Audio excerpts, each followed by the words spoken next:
Alright, today I'm checking the timing on my 1994 3000 GT. This is a VR4. Had noticed the other day, after I'd taken my timing belt cover off, the timing belt was a bit loose. Now that kind of threw me off a little bit. I kind of was a little worried about it. Did some research and found out that this is completely normal on these cars for that to happen. They have a hydraulic timing belt tensioner that by design it actually will loosen up a little bit when the car sits. That's to relieve some of the tension on that belt while the car is sitting. And when you go to start the car up, it immediately tightens up and you're good to go. So we can see right now, I've already turned the engine over. We can see it's actually pretty tight now.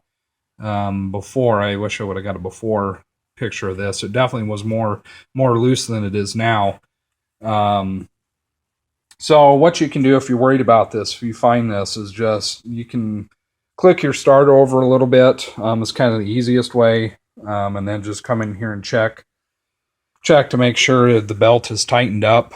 I decided to kind of take a little safer route and actually pull the tire off and turn the engine over by hand.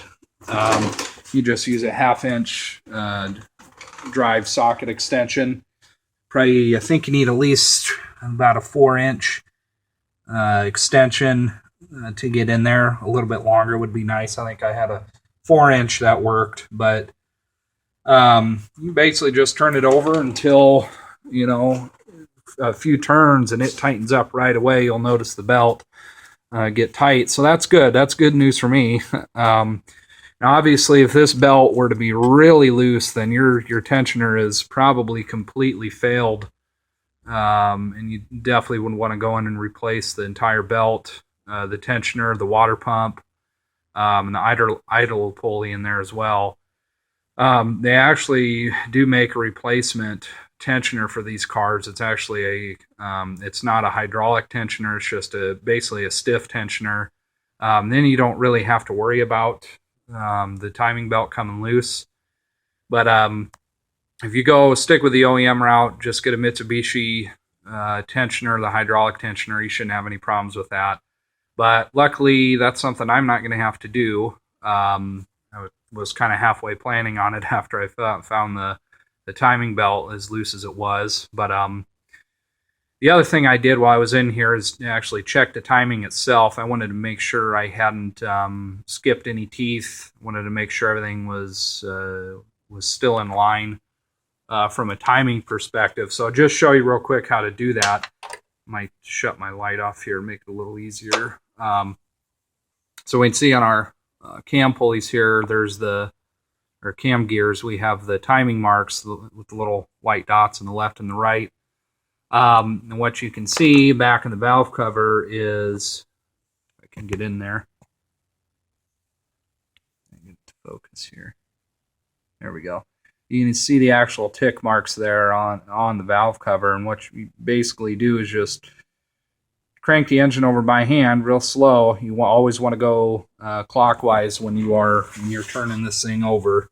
So turn it over by hand slowly until these timing marks will start to line up, and they'll get close. And you can see here, just a quick visual check, that I'm pretty close in time. But when you actually look at the tick marks on the back, you just kind of follow the rail all the way back, and you can see that the right one, for example, there, it lines up perfectly with where it should be. So that checked out on both the front bank. If we look at the back, this one's a little bit harder to check, but you can get in here. It's kind of hard to show on camera, but here we can see again, just a quick visual inspection shows that those white tick marks are in line on the actual cam gears. Why that's not focusing, but